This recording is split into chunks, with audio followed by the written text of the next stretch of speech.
Ang kwento ni Tomby.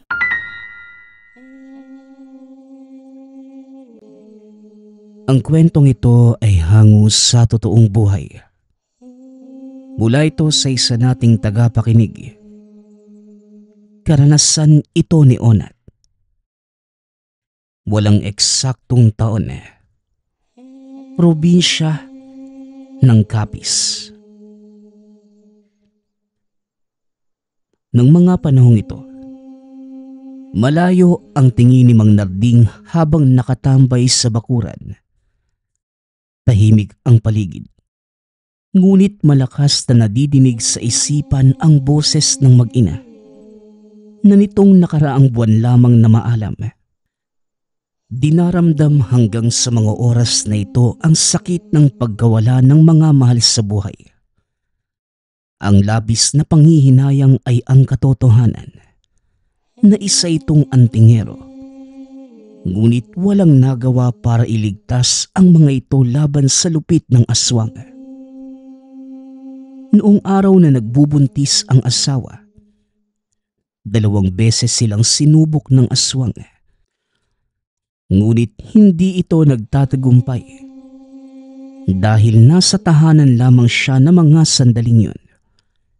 Kaya madaling naitataboy ang nilalang. Nasundan pa noong 5 buwan ng sanggol. Sa pagkakataong ito, hindi niya nagawang iligtas at pabalik na ng tahanan. Nakita na lamang ang mag-ina na wala ng buhay. Labis ang pagsisisi at panghihinayang. Ilang taon ang kanilang hinintay bago nabiyayaan ng anak. Ngunit sa huli ay mawawala lang. At ang masaklap, pati ang kanyang asawa. Kaya magmula ng araw na yon hindi na niya ninais magtrabaho. Nasa bahay na lamang ito. Mang Narding, magandang umaga po. Bilad ka na po sa init dyan . Lumipat ka po rito sa lilim. Sa tindi ng init ngayon, pwede nang ikasunog ng balat at ikahimatay. Naiayos ko na po yung upuan. Lumipat na po kayo rito. Wika ni Onat. Kapitbahay ni Mang Narding. Binatilyong mag-isa na rin sa buhay matapos masawi ang mga magulang sa isang trahedya. Sa lugar nila, sila lamang ang magkakapitbahay dahil pagmamay-ari ng angkanang matanda ang malawak na lupain. Nagmistula na rin kakahuyan dahil hindi na naaalagaan. May dala rin po akong pagkain. Isinabit ko roon sa pinto ng bahay nyo. Pagtsagaan nyo na lang po yun, Mang Narding . Bukas, dadayo ako ng bayan para magtrabaho sa munisipyo. Baka makasahod kagad sa hapon. Bibili ako ng mauulam natin. Anong karne kaya yung pwede sa hapunan? Yung lutong may sabaw po sana. Manok o baboy? Tanong ni Ona. Pilit pinupukaw ang atensyon ni Mang Narding. Ngunit nakatitig lamang ito sa malayo. Pagkatapos makalipat ng upuan, hindi na lamang niya kinulit at baka magalit pa. Naupo ito sa tapat at dinama ang simoy ng hangin. Ilang sandali pa ang lumipas. Nagkusang nagsalita ang matanda. Onat, bakit inaaruga mo pa ako? Ang sarili mo na lamang ang atupagin mo. Huwag ka nang magsayang ng oras sa akin. Wika ni Mang Narding. Wala naman pong ibang tao sa paligid kundi tayo lang. Saka parang pamilya ko na kayo, Mang Narding. Noon nabubuhay pa si Aling Cynthia, inaalagaan din naman niya ako . Itinuring pa nga na parang anak. Gusto ko lang pong ibalik yung kabutihan ng yumaon yung asawa sa pamamagitan ng pag-aalaga sa inyo. Ngayon kayo na lang mag-isa. Tugon ni Onat. Napabuntong hininga si Mang Narding. Sa katunayan, ayaw nito na may taong umaaligid. Ngunit hindi rin magawang itaboy si Onat dahil wala rin itong pamilya. Tiniis na lamang ang pangungulit ng binata. Baka pag-isipan pa siya ng masama kapag napagsabihan. Iba pa naman ang takbo ng utak ng mga kabataan. Tumatanggap ka na pala ng trabaho galing sa munisipyo. Akala ko ba ayaw mo sa mga tao roon? Tanong ni Mang Narding. Yun nga po Mang Narding. Kaso kung aarte pa ako, magugutom tayo. Isang araw lang namang trabaho yun eh. Matatapos din kagad. May aayusin lang na lugar para sa magaganap na rally bukas ng gabi. Simula na yung kampanya para sa darating na eleksyon eh. Makikita ko na naman yung mga halimaw ng lipunan. Maglilipa na para ipalaganap yung mga walang kwentang plataporma nila. Tugon ni Onat. Mababakas ang galit sa boses nito. Hindi niya masisisi dahil ang aksidente ng mga magulang nito ay may kinalaman sa politika. Ngunit sa kabila nun merong ibang naisip si Mang Narding. Nang banggitin ni Onat ang salitang halimaw at naglilipa na. Nang mga panahong yun, oras din ng paggalaw ng mga aswang. Onat, huwag ka palang magtatagal kung sakaling aalis ka ha. Mahirap na at baka madisgrasya ka pa sa labas. Kung meron bang lalapit na hindi mo kilala at may kung anong sabihin sa'yo, lumayo ka kagad. Maraming pakulo ang mga tao ngayon. Ang iba dyan hindi ordinaryong tao. Babala ni Mang Narding. Hindi ordinaryong tao. Aswang po ano. Salamat po sa paalala. Alam ko na po yun bago nyo pa sabihin. Nakita ko kasi kayo na gumagawa ng langis kahapon eh. Mang Narding, ibig po bang sabihin mapapalaban ka ulit? Tanong ng binata. Abat, naninilip ka na naman sa kubo ko ano? Ikaw talagang bata ka. Nalalaman mo yung ginagawa ko. Huwag mo nang uulitin yon. May mga bagay na dapat ako lang ang nakakaalam. Pasensya na po. Di ko naman sinasadya. Nagkataon lang na pagdaan ko yun yung nakita ko. Siya nga po pala, lalakad na ako ha. Bibisita ako ulit mamaya, Mang Narding. Pagpapaalam ng binata. Nang maiwang mag-isa ang matanda, muli niyang inalala ang nakaraan. Hindi pa rin mapigilan ng galit. Nawasak pa ang maliit na mesang gawa sa kahoy ng hampasin. Malinaw na nakikita sa isipan ang mukha ng aswang na pumaslang sa mag-ina na unti-unting ngumingiti. Alam niyang isa lamang itong ilusyon, gawa ng labis na pag-iisip ngunit pakiramdam niya ay totoo.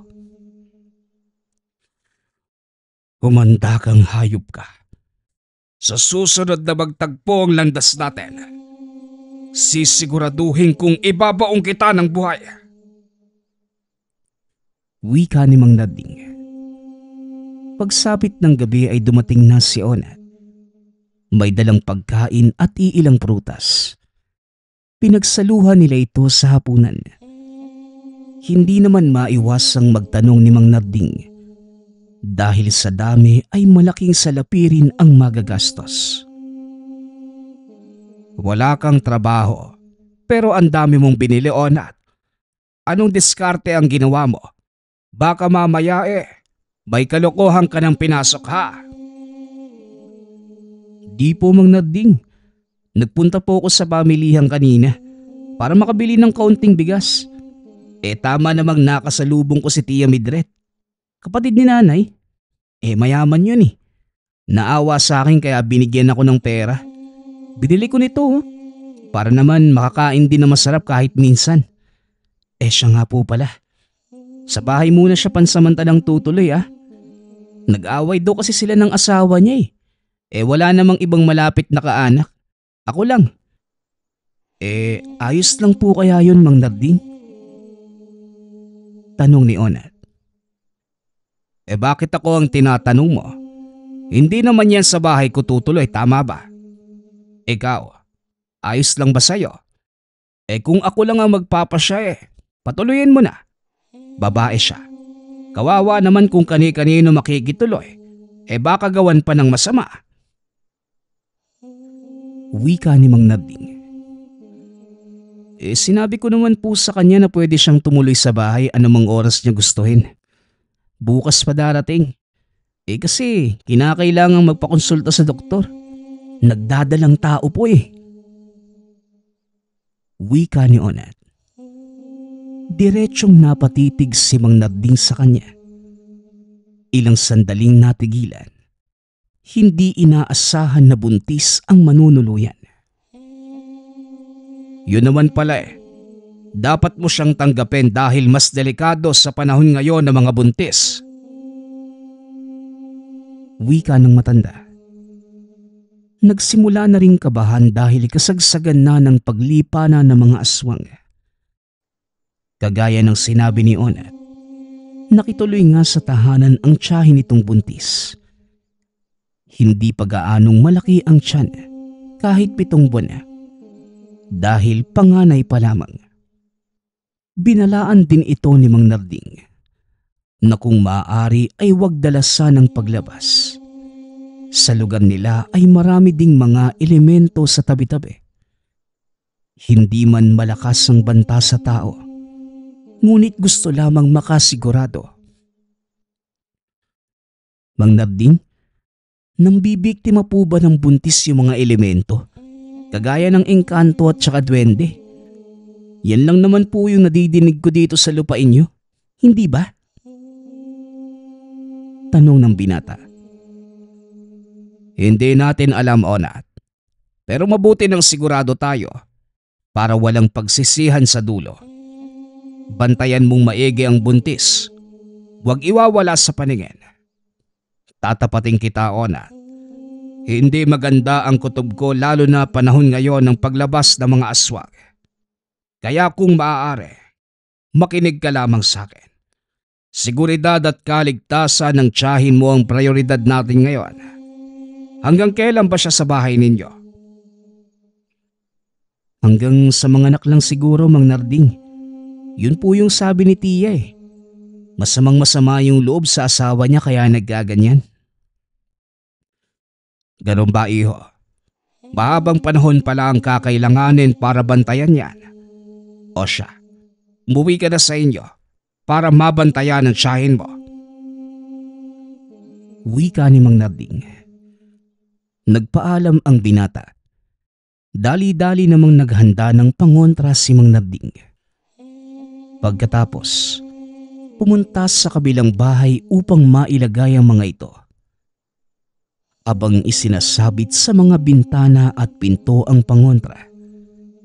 Hindi nakaligtas sa kanyang pandinig ang sinabi ng buntis. Hindi ito sang-ayon sa ginagawa niya. Inaasahan naman ni Mang Narding dahil unang tingin pa lang. Hindi talaga naniniwala sa ganitong bagay ang babae. Onat, hindi mo naman sinabi sa akin na may kapitbahay ka palang ganyan? Naglalagay ng kung ano-ano? Pangontra daw sa aswang? Talaga ba? Baka mamaya, yan pa yung dahilan para mapahama kami ng anak ko. Ipatanggal mo na lang. Wika ni Tia Mildred. Tia, huwag ka naman pong ganyan kay Mang Narding. Kung hindi niyo po na itatanong, isa po siyang antingero. Taong malawak yung kaalaman pagdating sa lihim na karunungan. Gumagawa siya ng paraan para ngayon pa lang maitabo yung masasamang loob na magtatangka sa buhay niyo at ng anak niyo. Para sa ikabubuti niyo po yan, Tia. Tugon ni Onat. Ay nako, basta hindi ako naniniwala sa ganyan. Anong taon na ngayon, no? Tapos nananatili pa yung paniniwala sa aswang-aswang? Lumang tao ba siya? Noong nakaraang dekada lang nauuso yung nilalang na yan. Hindi na ngayon, no? Tia, kung makapagsalita naman kayo. Wala naman pong mawawala kung magtitiwala tayo sa ganito. At saka kilala ko si Mang Narding. Mabuti ho siyang tao. Walang ibang hangad kundi maging ligtas yung mga kasama laban sa kung anong nilalang. Hayaan na lang po natin. Ako nang bahala rito. Muling wika ng binata. Natahimik ang buntis. Pumasok ng kwarto para magpahinga. Hindi nilagyan ni Mang Narding ng pangontra ang tulugan nito dahil nahihiya siyang pumasok. Masama pa naman ang tinginan ng babae sa kanya. Si Onat na lamang ang inutusan. Yung bahay meron na. Sa sala, sa kusina. Ito ilagay mo sa ilalim ng higaan niya. Ikaw na para hindi mas lalong sumama yung tingin sa akin. Kung sakaling may mapansin kang kakaiba sa paligid, tawagin mo kagad ako. Pakisabi rin sa tiyahin mo na maghinay-hinay sa pagtulog. At dapat patagilid. Huwag patihaya. Bigyan mo ng kumot. Yung pula o kulay itim sana. Bili ni Mang Narding bago tuluyang umalis ng tahanan. Nang makauwi na siya, hindi maiwasang tutukan ang katapat na tahanan. Madilim na ang paligid at habang lumilipas ang sandali, bigla na lamang lumakas ang kabog ng dibdib. Kapag ganito, alam niyang may mangyayaring masama. Diyos ko, huwag dapat sanang maulit ang nangyari noon. Wika ni Mang Narding. Napabuntong hininga ito. Muli na namang naisip ang nangyari sa mag-ina. Habang tanaw ang kabilang bahay, inihahanda rin ang mga kagamitan kung sakaling biglang lilitaw ang anumang uri ng aswang. Marami na itong lahing nakaharap at hindi nalalayong bagong mukha na naman ang makakainkwentro. Ilang lahi ng halimaw na ang dumarayo sa lugar na pare-pareho ang layon. Makalipas ang ilang sandali, bumigat ang ihip ng hangin. Wala namang nababalitang masamang panahon. Ngunit may hatid itong banta. Lumabas si Mang Narding upang makita ang buong paligid. Bitbit niya ang debateryang flashlight na umaabot sa tahanan ni Onat ang ilaw. Ilang beses itong itinutok doon para makasiguradong walang halimaw na lumapit. Maya-maya pa, lumabas si Onat at may kung anong isinesenyas. Hindi niya maintindihan kaya hinihintay ang paglapit nito. Mang Narding, pakipatay po ng ilaw niyo. Gising pa po si Tia Mildred Nasisilawan siya. Ang lakas po ng ilaw niya na. Tumatagos po yung liwanag sa dingding. Bagong bili niyo lang? Tanong ni Onat. Hindi. Bigay lang ng kasamahan ko dati sa construction. May naramdaman kasi ako na ihip ng hangin ngayon Kaya lumabas para tumingin. Gising ka pa pala. Mabuti yan para mabantayan ang buntis mong kasama. Tugon ni Mang Narding. Ang totoo niyan, hindi ho talaga matutulog. Ilang tasa ng kape na nga yung nainom ko para itabo yung antok. Nababahala po kasi ako sa kalagayan ni Tia Mildred Dito pa naman sa lugar natin. Mahirap malaman kung may aswang sa paligid. Lalo na ako na walang alam. O siya, bumalik ka na roon. Iniwanan mo pang mag-isa yung tiyahin mo. Wika ni Mang Narding. Bumalik na si Onat sa tahanan. Si Mang Narding naman ay naupo sa bakuran. Walang balak na magpahinga dahil hindi pa humuhupa ang pangamba. Inilaan na lamang ang buong oras sa pagbabantay sa paligid. At nang gabing yon, wala namang nangyari. Kinabukasan, sinamahan ni Onat ang tiyahin Naglalakad ito sa paligid. Kinakailangan ng kasama dahil maraming ligaw na damo sa daan. Mahirap na at baka mapatid.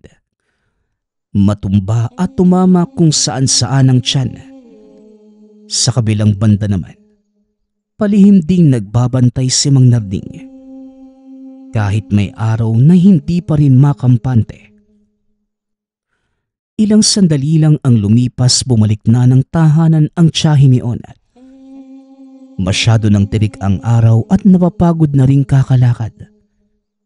Sumadya naman sa kanyang tahanan ang binata para makipagkwentuhan. At sumasaglit ka pa talaga rito, ha? Doon ka na lang sa bahay mo para mabantayan yung buntis. Basta-basta mo na lang iniiwang mag-isa eh.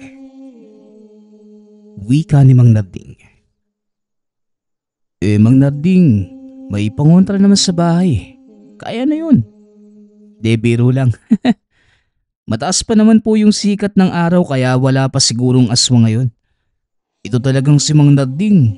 Masyado kang nag-aalalay. Tugon ni Onat. Ona, buhay ng tao ang pinag-uusapan natin dito. Lalo pat hindi pa nailuluwal. Ayaw ko lang madagdagan ng kaso ng mga sanggol na nasawi bago makita ang mundo. Alam mo rin ang pinagdaanan ng aking mag-ina. Mahirap tanggapin ang trahedyang yon. Bagay na ayaw ko nang mangyari kahit kanino. Napabuntong hininga si Mang Narding. Napatango na lamang si Ona. Pasensya ka na po, Mang Narding, ha? Sa pagpunta ni Tia Mildred dito, naalala niyo patuloy yung nakaraan niyo. Kung gusto niyo pong umiyak, iyak niyo lang po yan. Ba't loko talaga to? Hindi pa ngayon ang pagtatrabaho mo sa munisipyo. Anong oras na hindi ka pa nakabihis? Di na po ako tutuloy. Sinabihan ko na po si Allen, yung kasama ko sana. Nandiyan si Tia Mildred kaya alangan namang iwanan ko yun.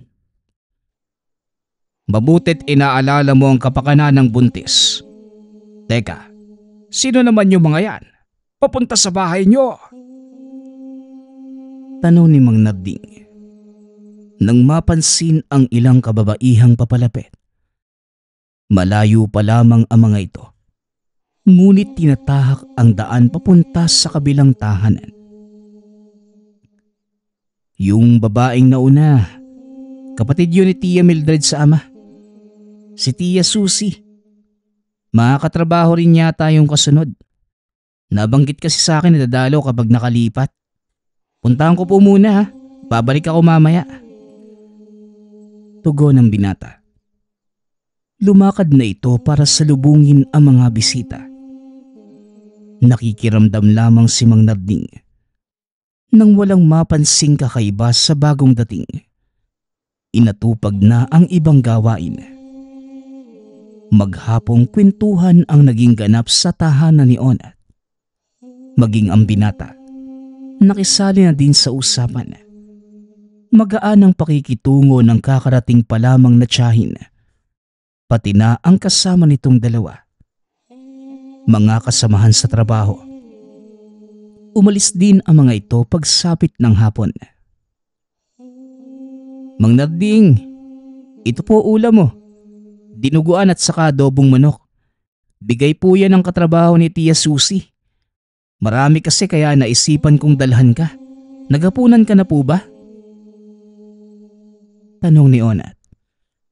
Siya na rin mismo ang naglapag ng ulam sa lamesa. Kakatapos ko lang. Ilagay mo na lamang dyan sa kusina. Maraming salamat, ha. Tugon ni Mang Narding. Hindi na nag-abalang lumingon dahil nakatutok sa paglilinis ng mga kagamitan. O Mang Narding, teka, ngayon ko lang ulit nakita yung punyal na yan, ha.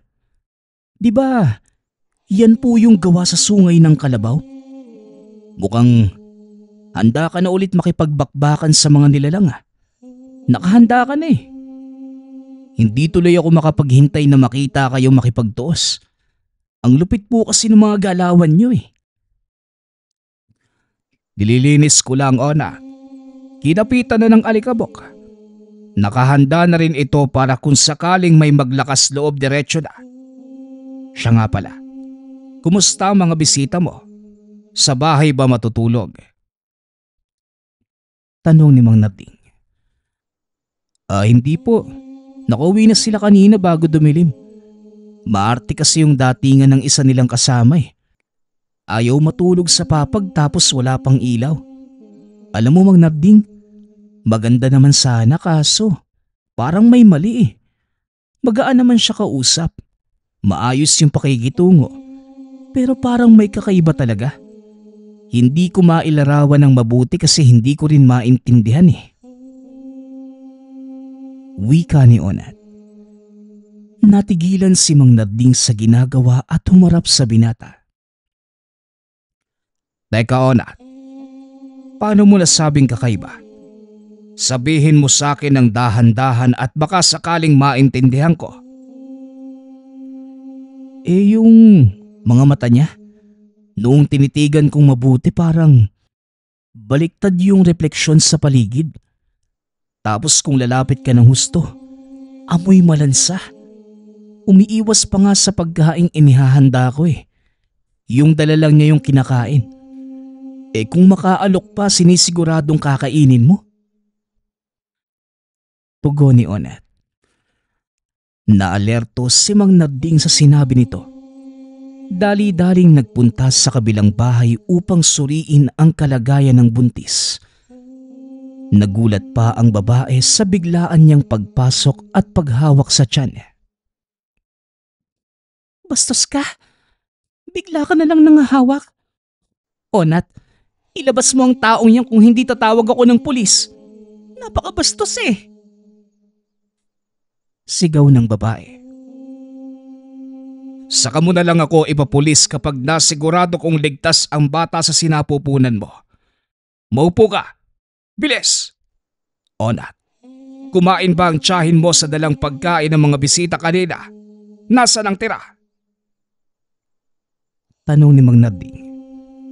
Dinala ni Onat ang tirang pagkain. Sinuri itong mabuti ni Mang Narding at nang pataka ng katas ng kalamansi. Nagbago ang anyo ng dinuguan, pati na ng adobong manok. Hindi ito karne ng hayop kundi parte ng tao. Hindi makapaniwala ang buntis sa natuklasan. Nasusuka na rin pati si Onat. Sinuri ni Mang Narding ang sinapupunan ni Tia Mildred. Kahit isa itong antingero, natutunan din ang iilang bagay tungkol sa buntis. Dahil siya ang nag-aalaga ng yumaong asawa noong araw. Kahit papano ay may nalalaman ito. Hindi ko maramdaman ang bata. Delikado ito. Onat, magdala ka rito ng isang basong tubig. Bilisan mo! Utos ni Mang Narding. Pinatakan niya ng iilang langis pangontra ang tubig at saka pinainom kay Tia Mildred. Naguguluhan pa ito sa nangyayari at naiiyak sa pag-aalala para sa anak. Buwisit na yan. Kung aswang ang kasama ng tiyahin mo kanina, bakit hindi ko naramdaman? Pati ang pangontra parang walang nagawa. May ginamit yata ang isang yon para hindi malabanan ng mga ito. Mang Narding, dahil binanggit mo yan parang masasagot ko. Kanina kasi, noong nagpaalam yung babaeng yun para magbanyo, may kung ano siyang pinahid sa balat niya eh. Di ito nakalagay sa isang bote. Tumitingin pa nga sa paligid bago nagpahid eh. Yun siguro yung sinasabi mong pangontra niya. Wika ni Onat. Pumunta yung babae sa banyo. Tapos nakita mong nagpahid. Namboboso ka ba? Ang tinutino mong tignan. Pero may tinatago ka palang katarantaduhan. Hindi naman sa ganun Mang Narding no. Nagduda na kasi ako. Palingon-lingon siya habang papunta sa likod. Kaya hindi ko maiwasang sundan. Malay ko ba? Hindi bale na. Mas mabuti na rin na nakita mo para masagot ang tanong natin. Sa ngayon, delikado ang lagay ng tiyahin mo at ng bata sa sinapupunan niya. Itong langis, makakatulong para alisin ang anumang sumpa at banta ng aswang sa mag-ina. Sundin mo lamang ang ginawa mo kanina. Isang baso ng tubig at iilang patak nito. Uuwi muna ako ng bahay para alamin kung ano pa ang nakalagay sa pagkain. Pagbantay kang maigi. Bili ni Mang Narding. Umuwi na ito at sinuri ang hinatid na pagkain ni Ona. Atay ng tao ang nagbabalat kayong dinuguan. Daliri naman ang adobong manok. Malakas ang kapit ng sumpa ngunit kayang labanan ng ginawa niyang langis. Habang inaasikaso ang bagay na ito, naagaw ang atensyon sa amoy na dala ng hangin. Alam niya kung kanino ito nanggagaling. Kaya mula sa lumang ataol, inilabas niya ang punyal na gawa sa sungay ng kalabaw. Inihanda din ang tangang medalyon para sa proteksyon. Paglabas pa lamang ay natuntun na ang pinagtataguan ng aswang. Nagtatago sa mayayabong na halaman sa hindi kalayuan. Maingat na lumapit si Mang Narding. At nang sandaling makatsyempo, hindi niya tinigilan sa pagwasiwas ang punyal. Mabilis itong nakabawi. Lumaban. Ngunit walang nagawa sa puwersa ng antingero. Makalipas lamang ang ilang sandali. Bumulagta na lamang ito. Napahugot ng hininga si Mang Narding habang tinititigan ang katawan ng aswang. Puno ito ng hiwa at labis ang pagdurugo ng mga sugat. Ngunit sa kabila nun, buhay pa rin. Dahan-dahang gumagapang para tumakas. Hindi ikaw ang aswang na nambiktima sa mag-ina ko. Pero kalahi mo pa rin yon.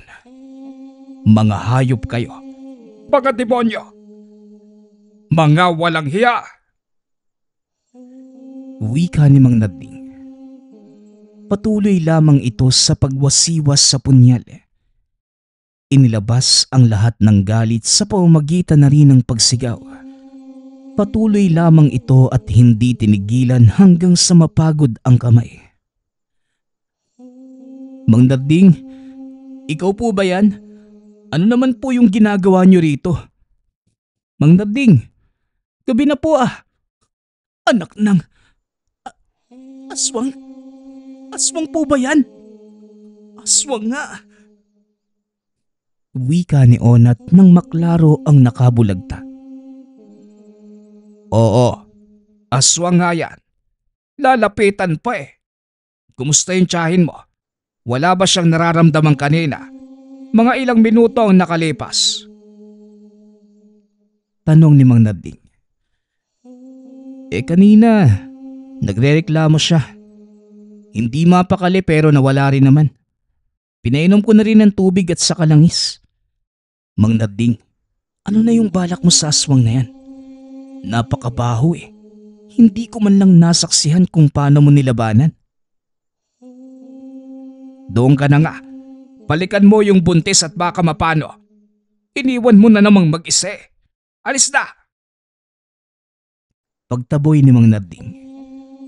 Pagkaalis ng binata, inasikaso kagad ang bangkay ng nilalang. Naganap ng lugar kung saan may liligpit ng maayos. Bumalik na rin sa tahanan pagkatapos. Nang sumunod na araw, naging bantay sarado ni Mang Narding at Onat ang paligid. Pinuntahan din nila si Tia Susie para ipaalam ang nangyari sa kapatid.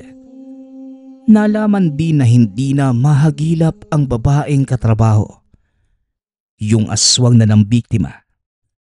Binanggit din ni Mang Narding ang tungkol dito at hindi makapaniwala sa katotohanan. Mabuti naman ito at matagal na nilang kasama sa trabaho. Syempre, kailangan din nilang mamuhay kagaya natin. Hindi lang siguro nalabanan ang tukso ng mga sandaling yon. Baka nauuhaw at nagugutom na sa laman ng tao. Sa susunod, huwag na lamang kayo kagad magtitiwala. Wika ni Mang Nading. Sinamahan nila si Tia Mildred hanggang sa nanganak ito. Sila pa ang nag-alaga sa bata sa loob ng ilang araw bago bumalik sa pinanggalingang lugar.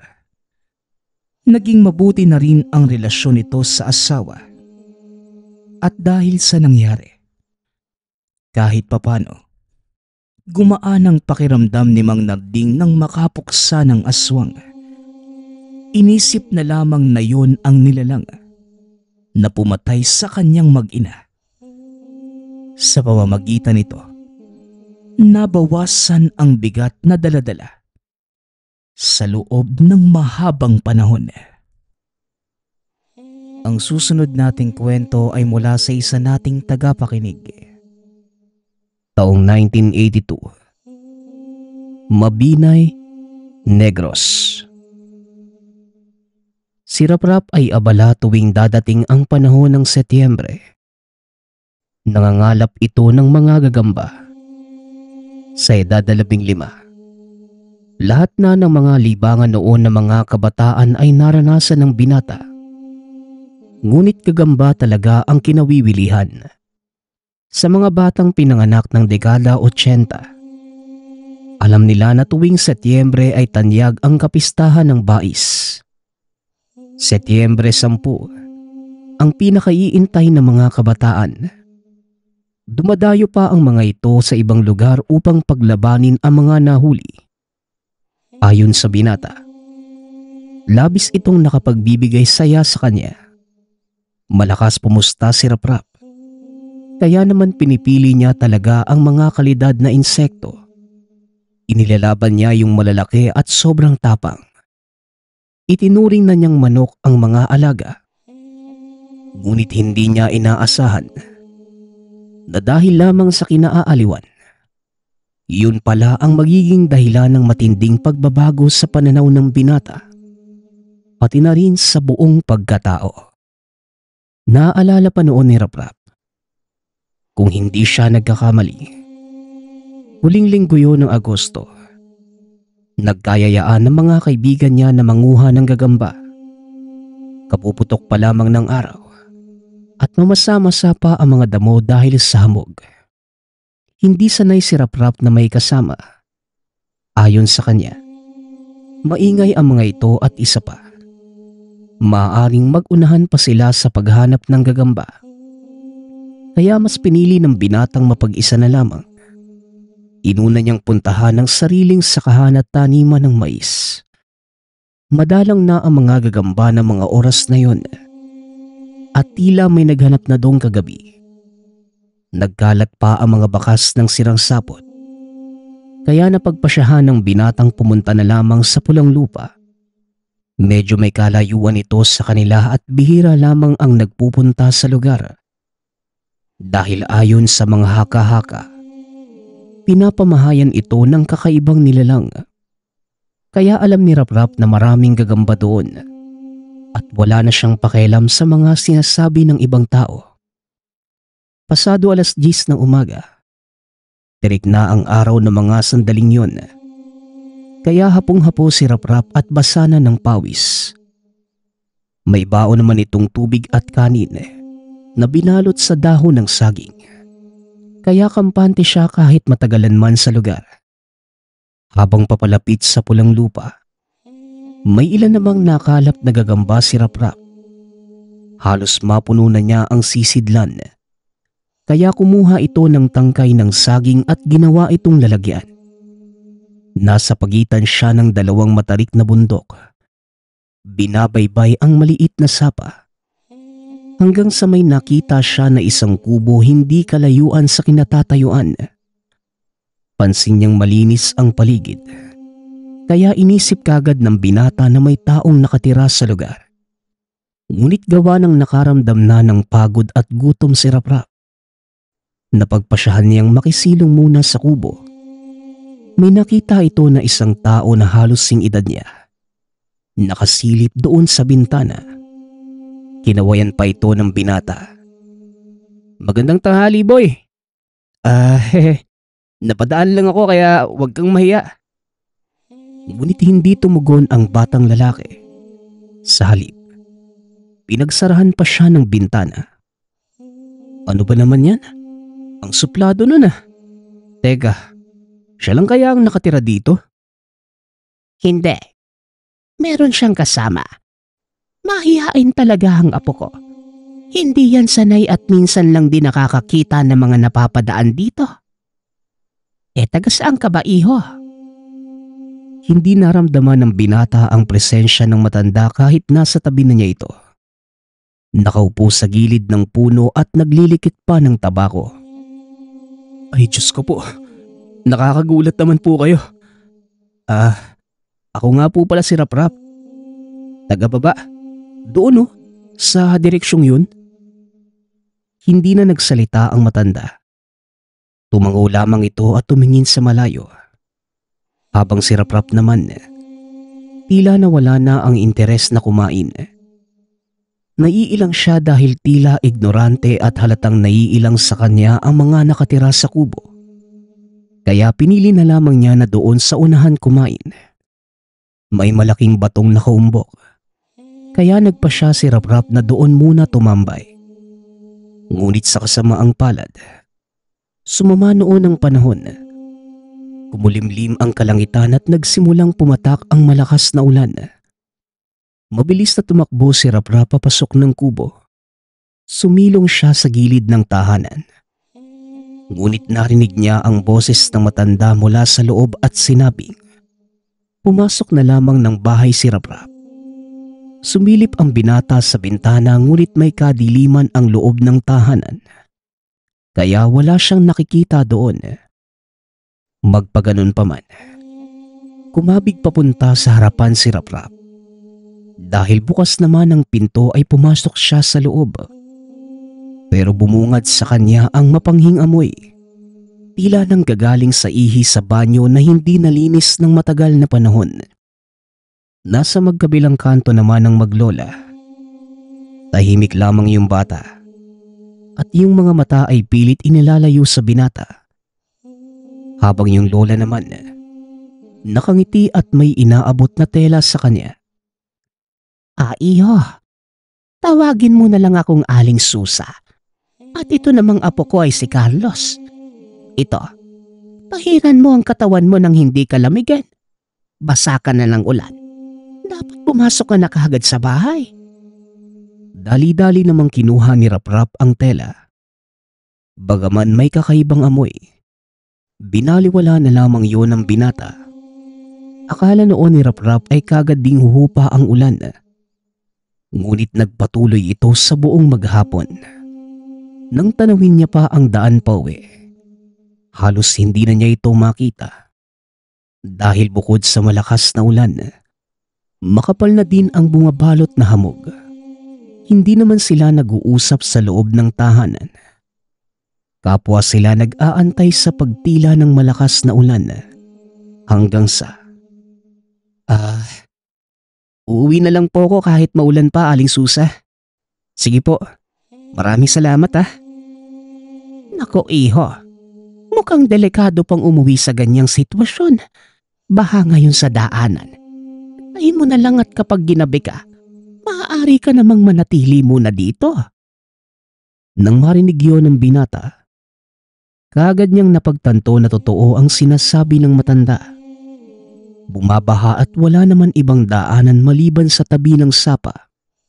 Kaya tumango na lamang si Raprap bilang pagtugon. Hanggang sa inantok ang binata. Yung mga sisidla ng gagamba. Niligay niya sa dibisyong kawayan. Marahang humigas sa papag. Wala namang reaksyon noon ng matanda. Kapag nakahiga, napansin niyang buwaba ng tahanan si Aling Susa. Ilang sandali pa ay tuluyan ng bumigay ang diwa ng binata. Nakaidlip ito at nagising na lamang ng may nalaglag na bagay sa mismong mukha niya. Kagad itong sinuri ni Raprap. Nakita nitong hawak ni Carlos ang mga sisidlan niya ng gagamba. Napangiti naman ang binata dahil nakita niyang naaaliw si Carlos sa ginagawa. Pinapalabas pa nito ang isa sa gagamba at pinapagapang sa kamay. Ngunit ilang segundo lamang, dinampot ito ni Carlos at sinubo sa bibig. Gulat na gulat si Raprap. Akala niya ay biro lang at iluluwa lang ni Carlos. Ngunit minuyapan ng bata ang gagamba. Mabilis na bumangon ang binata at tinitigan si Carlos. Iniisip niya na mga sandaling yun na baka baliw ang bata. Pinunapan niya ito na huwag kainin. Pero hindi siya pinapansin ni Carlos. Hanggang sa binuksan na ng bata ang lahat ng sisidlan, itinaktak isa-isa sa bibig. Kitang-kita ni Raprap ang paglaglaga ng mga gagamba sa bibig ni Carlos. Ngumunguya pa ito. May gumapang pa sa leeg ng bata.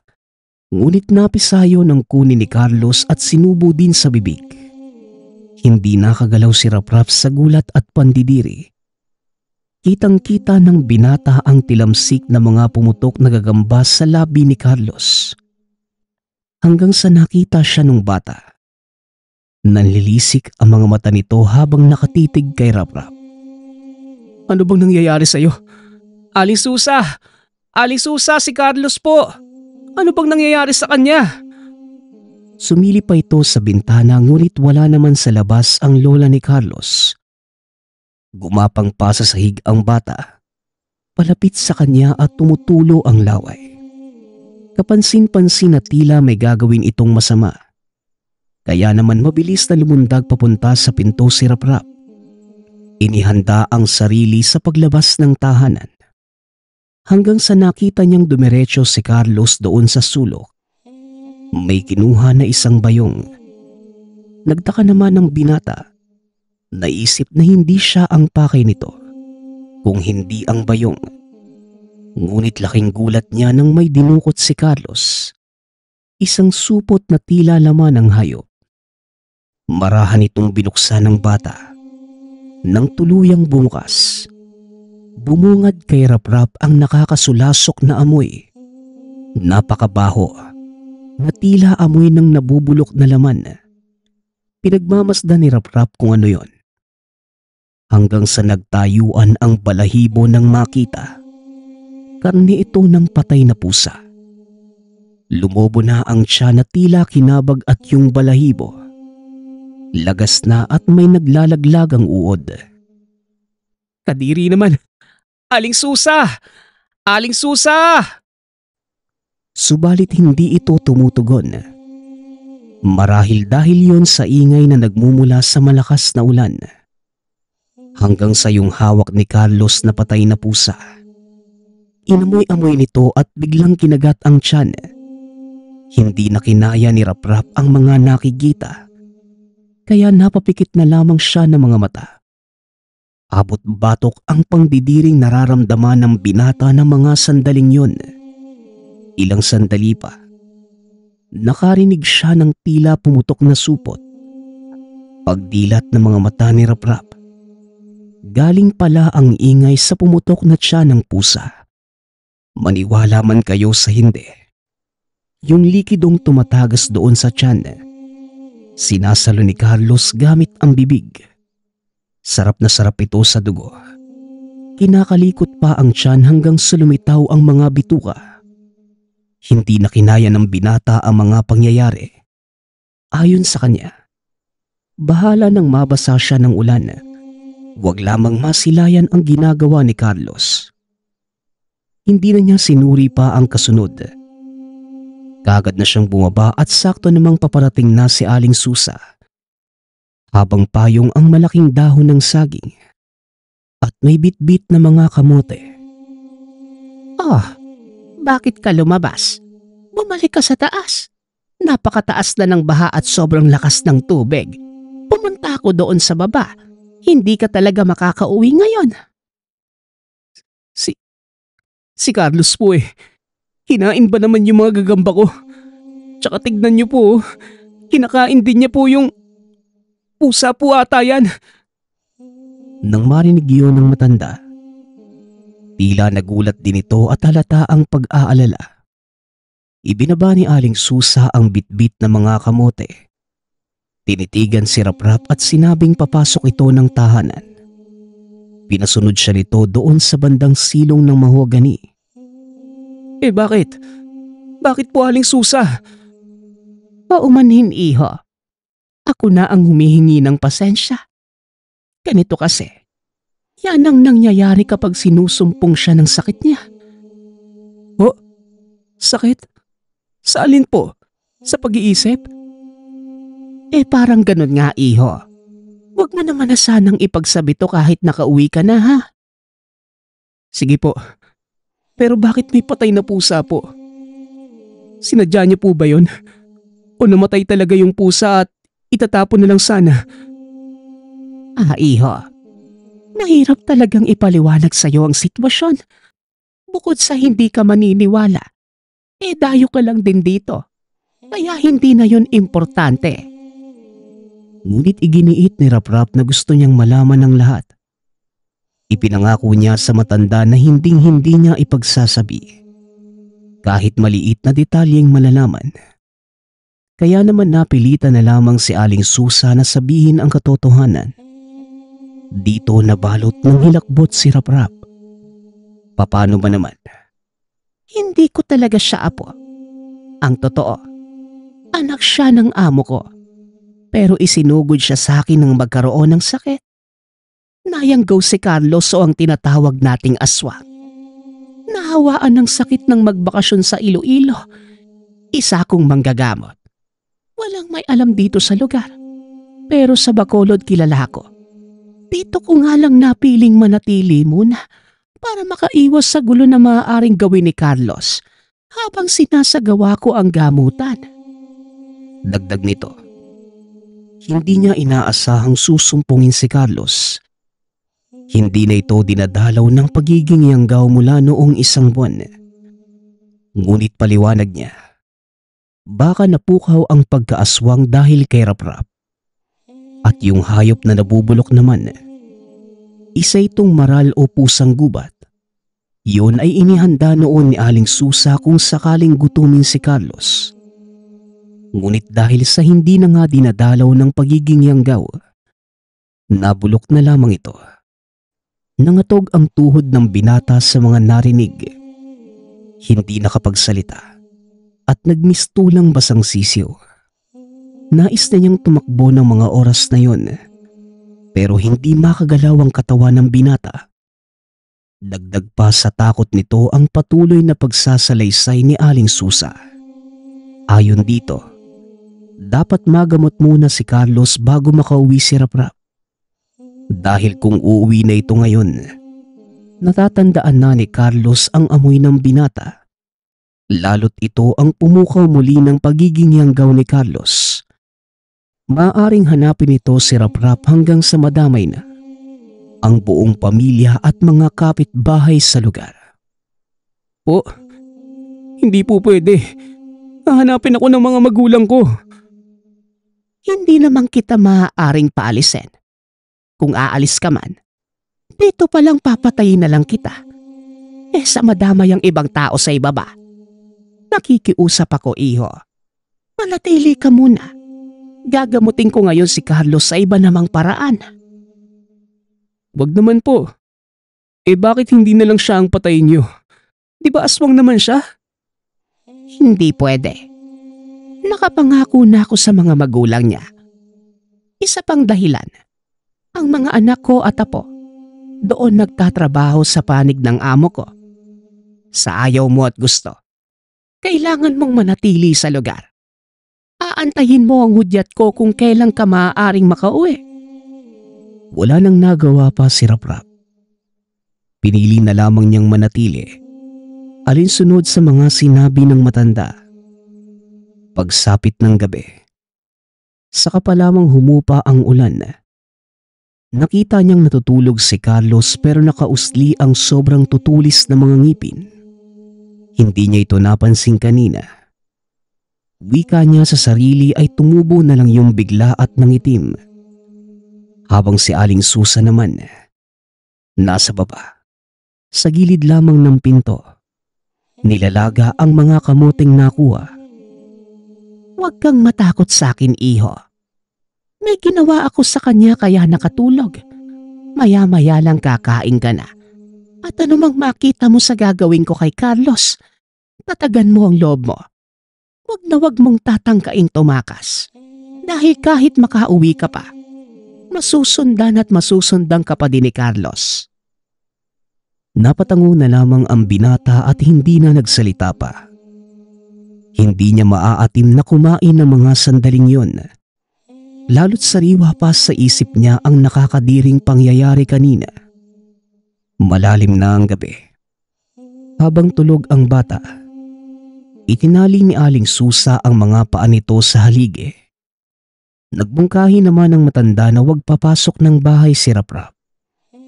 Nang magising ang Yanggaw, sobrang kinilabutan si Raprap sa nakita. Tila nakawala na ito sa pagkakatali dahil sa sobrang lakas. Umaba na din ang buhok ni Carlos at medyo umitim ang balat.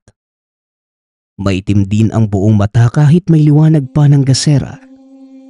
Kinilabutan si Raprap dahil sa mga nasubaybayan mula pa kanina. Lumuhod si Aling Susa. Tatayo at bigla na lang itong sasayaw. Yun bang tila sinulog at may inaawit na hindi maintindihan. May nakabenda pang itim na tela sa noo at ipit-ipit doon ng iba't ibang klase ng dahon. Panay din ang dura at ilang sandali pa. Pinagpapalo ng matanda si Carlos ng patpat. Sigaw naman ng sigaw ang Yanggaw. Tila sobrang iniinda nito ang tama ng manipis na patpat. Hindi pa nakontento si Aling Susa. Kumuha ito ng walis tingting at yun naman ang ginamit sa paghampas kay Carlos. Hanggang sa naglaon ay bigla na lamang umiyak ang bata. Nagbalik na sa normal ang itsura. Nagmamakaawa ito na wag na siyang saktan. Gulat naman ang binata. Maayos na ang pagsasalita ni Carlos na tila nakabalik na sa normal. Samantalang si Aling Susa naman, makikitang nagtataka din sa nangyayari. Nagpalingalinga pa ito. Lumingon kay Raprap at ngumiti. Dala ka na positibong enerhiya, iho. Itinakda ang pagharap natin ngayong araw. O, ano naman pong ibig sabihin ninyo? Ang punto ko, sa dinami-dami ng pagkakataon at ilang beses ko na siyang ginamot, pero ngayon lang nagbalik sa ulirat si Carlos. Kung kailan naman nagkataong ding napagala ka dito, ngayon pa lamang nakapagsalita si Carlos. Ibig sabihin lang, nilubayan na siya ng espiritu ng Yanggaw. Tugon ni Aling Susa. Hindi alam ni Raprap ang isasagot sa matanda. Bagaman narinig niya naman ito, pero hindi niya pa rin maintindihan ang punto. Magpaganong pa man, tumungo na lamang si Raprap. Habang si Carlos naman, himalang kumain ng kamote. Habang nanonood si Aling Susa ay kitang-kita ni Raprap ang pangilid ng luha sa mga mata ng matanda. Hanggang sa, Ligtas ka na, iho. Bukas na bukas makakauwi ka na. Wala ka ding dapat ipag-alala dahil magaling na si Carlos. Para kang anghel ah. Malakas ang kapit mo sa taas. At malakas din ang hatak ng positibo mong presensya. Magiging magaling kang manggagamot balang araw. Kinabukasan nakauwi ng ligtas si Raprap. Sa katunayan, inihatid pa ito ni Aling Susa hanggang sa makatawid sa sapa. Sumirik kagad ng takbo ang binata pababa ng bundok. Ang totoo, hindi niya lubos maisip na mangyayari pala ang nakakagimbal na tagpong yun. Nang makauwi ng tahanan, nagulat ang mga magulang nang makita ang binata. Samut-saring sermon pa ang nakuha niya dahil sa hindi pag-uwi kagabi. Sinubukan pa niyang ipaliwanag ang nangyari. Ngunit hindi naman naniniwala ang mga magulang sa kanya. Hindi na lamang ito pinagpilitan pa ng binata. Matapos ang tagpong yun, hindi na niya muli pang nakita ang matanda, maging si Carlos. Magpasa hanggang ngayon, hindi pa rin malilimutan ang naganap. Sa pagtanggal ni Aling Susa sa yanggaw ng bata. Nagpapasalamat nga pala ako sa lahat ng sumusuporta sa ating channel. Nawa ay patuloy niyong suportahan at pakinggan ang ating mga kwento. Hanggang sa muling pakikinig. Paalam.